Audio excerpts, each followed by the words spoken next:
എൻ്റെ പൈസ പോയെന്ന് മാത്രമേ എനിക്ക് പറയാവുള്ളൂ. 2.25 മണിക്കൂർ ഇരുന്ന് ഏകദേശം ഉറങ്ങി. അതിൻ്റെ വേദന ഇനി എന്ന് തീർക്കാൻ പറ്റുമെന്നോ. എൻ്റെ കാശ് പോയേ. മാങ്ങ മുറിച്ച കഥയല്ല, അതാണ് ആ പേരിൻ്റെ ഒരു വെറൈറ്റി ഉണ്ട്. അത് സിനിമ കണ്ടു തന്നെ എല്ലാവരും മനസ്സിലാക്കുക. അതാണ് അതിൻ്റെ ഒരു ലാഗ് ചെയ്ത് പോവാണ്. ജാഫർ ഖാന്റെ പെർഫോമൻസ് ഒക്കെ ആനുകാലികം തന്നെയാണ് പറയുന്നത്, പക്ഷെ അത് പറഞ്ഞു തീർക്കുന്നില്ല. കോമഡി ഒന്നുമല്ല. മാംഗോ മുറി ഒരു പ്രതീകാത്മക മാംഗോ ഒക്കെ കാണിക്കുന്നുണ്ട്. പ്രതീക്ഷിക്കുന്ന നിലവാരത്തിലല്ല. നല്ല പടമാണ്, ഫാമിലിയായിട്ട് കണ്ടിരിക്കാൻ പറ്റും, ബോറടിക്കില്ല. നല്ല പാട്ടുകൾ.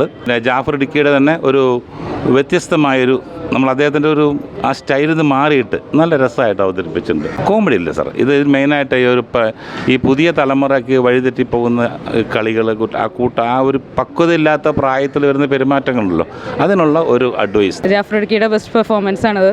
പാരൻസും കുട്ടികളെല്ലാം ന്യൂജൻ കുട്ടികളെല്ലാവരും മസ്റ്റായിട്ട് കണ്ടിരിക്കേണ്ട ഒരു ഫിലിമാണ്. ആ മെസ്സേജും അങ്ങനെ പറയാം. അത് കണ്ട് അഭിപ്രായം പറയേണ്ട ഒരു ഇത് തന്നെയാണ്. എല്ലാവരും മസ്റ്റ് വാച്ചാണ്. ഒരു ഇന്നത്തെ സൊസൈറ്റിക്കുള്ള ഒരു മെസ്സേജും കൂടിയാണത്. വെറൈറ്റി ഉണ്ട്. അത് സിനിമ കണ്ടു തന്നെ എല്ലാവരും മനസ്സിലാക്കുക. അതാണ് അതിൻ്റെ ഒരു സസ്പെൻസ് എന്ന് പറയുന്നത്. ഒരു കോമൺ സബ്ജക്റ്റാണ്, പക്ഷേ അത് രണ്ട് തലമുറകൾ തമ്മിൽ അത് ഏത് രീതിക്ക് അതിനെ നോക്കിക്കാണുന്നു, രണ്ട് തലമുറയുടെ കാഴ്ചപ്പാട്, അതാണ് സിനിമയിലൂടെ പറയുന്നത്. ഒരു ക്യൂരിയോസിറ്റി ഉള്ളതാണ്. മാങ്ങ മുറിച്ച കഥയല്ല, അതാണ് ആ പേരിൻ്റെ ഒരു വെറൈറ്റി. അത് നമുക്ക് സിനിമ കാണുമ്പോഴേ നമുക്ക് മനസ്സിലാവത്തുള്ളൂ. ഒരു ഫാമിലി മൂവിയാണ്. നമ്മൾ പരസ്പരം ഇപ്പോഴത്തെ യൂത്ത് ഇങ്ങനെയാണല്ലോ, ഒരു തെറ്റുകളിൽ നിന്ന് തെറ്റുകളിലേക്ക് പൊയ്ക്കൊണ്ടിരിക്കുന്ന ഒരവസ്ഥയാണ്. അപ്പോൾ അവരിത് കണ്ടിരിക്കണം. ഫാമിലിയിലാണെങ്കിൽ എല്ലാം തുറന്ന് സംസാരിച്ച് അങ്ങനെ. പിന്നെ നമുക്കിത് മനസ്സിലാവണമെങ്കിൽ ഒരു 10 മിനിറ്റെങ്കിലും വെയിറ്റ് ചെയ്യണം. അത് തുടക്കം ഇങ്ങനെ ക്ഷമയോടെ ഇരിക്കണം. നമ്മൾ ഒരു എന്തെങ്കിലും കണ്ടോണ്ടെങ്കിൽ നമ്മൾ കമൻറ്റ് പറയണത് ശരിയല്ലല്ലോ. മൊത്തം കണ്ടിട്ട് നല്ല രീതിയിൽ അത് നല്ലൊരു മൂവിയാണത്. എനിക്കത് മനസ്സിലാവും. കാരണം ഇപ്പോഴത്തെ അവസ്ഥകൾ അങ്ങനെയാണല്ലോ, ഒരുപാട് ന്യൂസും കാര്യങ്ങളും ഒക്കെ എല്ലാം തെറ്റായ രീതിയിലുള്ള കാര്യങ്ങളാണ്. അപ്പോൾ നല്ല രീതിയിൽ അതിനെ മേക്ക് ചെയ്തിട്ടുണ്ട്. അതൊന്നും എല്ലാവരും മനസ്സിലാക്കുക, അത്രയേ ഉള്ളൂ. അയ്യോ, സത്യം പറഞ്ഞാൽ ഭ്രാന്ത് പിടിച്ചു പോയി പടം കണ്ടിട്ട്.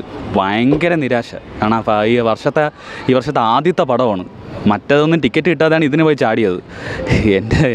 എങ്ങനെ 2.5 മണിക്കൂർ ഇരുന്നതെന്ന് എനിക്കൊരു പിടിയും കിട്ടുന്നില്ല സത്യം പറഞ്ഞാൽ. ആ പടം ഒരു പാട്ടുണ്ട്, ആ പാട്ട് മാത്രം അത് സൂത്തിങ് ആയിട്ട് കേട്ടോണ്ടിരിക്കുക. ബാക്കിയെല്ലാം എന്ത് കാട്ടി വെച്ചേക്കണമെന്ന് എനിക്ക് തന്നെ അറിഞ്ഞുകൂടാ. ഒരു സ്വകാര്യതയിലോട്ട് ഒരു എടുത്തുചാട്ടമാണ് അവർ ഉദ്ദേശിച്ചത് സബ്ജക്റ്റ്. പക്ഷേ ആ ഒരു ഒന്നും വർക്കൗട്ടായിട്ടില്ല. ഭയങ്കര സ്ലോ പേസിലാണ് പോകുന്നത്. ഒരു എക്സ്പെരിമെൻ്റൽ ടൈപ്പ് പോലെയാണ് ട്രൈ ചെയ്തത്. ഒന്നും വർക്കൗട്ടായിട്ടില്ല. ഭയങ്കര നിരാശ. എനിക്ക് ഒരു തൃപ്തിയും വന്നിട്ടില്ല പടം കണ്ടിട്ട്. മാങ്ങ മുറിച്ച കഥയൊന്നുമല്ല. ഇടയ്ക്ക് എന്തോ ഒരു മാങ്ങ എടുത്തിട്ട് ജസ്റ്റ് കിസ് ചെയ്യുന്നൊരു സംഭവമൊക്കെ അതിൻ്റെ അകത്ത് കാണിച്ചു. അല്ല വേറെ പ്രത്യേകിച്ചൊന്നും എനിക്ക് ഫീൽ ചെയ്തില്ല. അത് ക്ലൈമാക്സ് അടുപ്പിച്ചാണ് കൊണ്ടുവന്ന് കാണിച്ചത് തന്നെ. എനിക്ക് തൃപ്തിയായിട്ട് തോന്നിയിട്ടൊന്നുമില്ല. എഴുതി പറഞ്ഞില്ല, സ്വകാര്യതയിലോട്ട് ഒരു എടുത്ത് ചാട്ടം പോലെ ഒരു സംഭവം അതാണ് കണ്ടത്. ചുമ്മാ അങ്ങോട്ട് നോക്കുക ഇങ്ങോട്ട് നോക്കുക, ആ ഒരു ലെവലിൽ പോയിക്കൊണ്ടുണ്ട്. സ്ക്രിപ്റ്റ് പാറയില്ല. ഭയങ്കര നിരാശയാണ് ഫീൽ ചെയ്തത്. ഇല്ല, പിടിച്ചേക്കില്ല.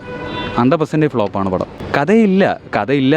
വല്ലതും പറയാൻ പറ്റണ്ടേ. അവസാനം അടുപ്പിച്ചാണ് സംഭവം ഈ ഒരു മാറ്ററാണെന്ന് പറയുന്നത്. സ്വകാര്യതേൻ്റെ ടൈപ്പാണെന്ന് മനസ്സിലാക്കണം. അവർ തന്നെ തുടങ്ങുന്നതിന് ഫസ്റ്റ് ഹാഫിൽ തന്നെ പറയുന്നു, ആദ്യം ഉത്തരം പിന്നെ ചോദ്യം, അങ്ങനെയൊക്കെ രീതിക്കുള്ള സംഭവങ്ങളായിട്ടാണ് കൊണ്ടുപോയിക്കൊണ്ടിരുന്നത്. തൃപ്തിയൊന്നും. എൻ്റെ പൈസ പോയെന്ന് മാത്രമേ എനിക്ക് പറയാവുള്ളൂ. 2.25 മണിക്കൂർ ഇരുന്ന് ഏകദേശം ഉറങ്ങി. ആ ഒരു പരുവത്തിൽ തന്നെ ഇരുന്നത്. കണ്ണ് നിറഞ്ഞു. പൈസ പോയതിൻ്റെ കണ്ണ് നിറഞ്ഞു. ഈ വർഷത്തെ ആദ്യത്തെ ചിക്കിലി പോയി 125 രൂപ. അതിൻ്റെ വേദന ഇനി എന്ന് തീർക്കാൻ പറ്റുമെന്നോ. ഞാൻ വിചാരിച്ചു ഇനി ആട്ടം ഒന്നും കൂടെ പോയി കണ്ടിരുന്നെങ്കിൽ അതിൻ്റെ ഒരു സമാധാനമുണ്ട്. കാരണം ഫെസ്റ്റിനും കണ്ട് എനിക്ക് ഭയങ്കരമായിട്ട് ഇഷ്ടപ്പെട്ട മൂവിയാണ്. അപ്പോൾ ഈ വർഷം ഒരു പുതിയൊരു മൂവി ഇറങ്ങിയോണ്ട് അതിൻ്റെ എക്സ്പീരിയൻസ് എന്ന് അറിയാൻ വേണ്ടി ഒന്ന് കയറിയതാണ്. എൻ്റെ പൊന്നോ, എൻ്റെ കാശ് പോയേ എന്നുള്ള ഫീലിലാണ് ഞാൻ ഇപ്പോൾ ഇറങ്ങി പോകുന്നത്. ഭയങ്കര നിരാശ. പടം കൊള്ളാം. ഇന്നത്തെ തലമുറയ്ക്ക് ഐ ഓപ്പണറാണ്. ബിക്കോസ് നമ്മുടെ ഇന്നത്തെ തലമുറയുടെ സ്വകാര്യതയിലേക്ക് ഒളിഞ്ഞു നോക്കാനുള്ള പ്രവണത നമ്മുടെ പഴയ തലമുറ കാണിക്കുന്നുണ്ട്. അപ്പോൾ അതിനെതിരെ ശക്തമായി ഈ സിനിമ പോരാടുന്നുണ്ട്. So nice.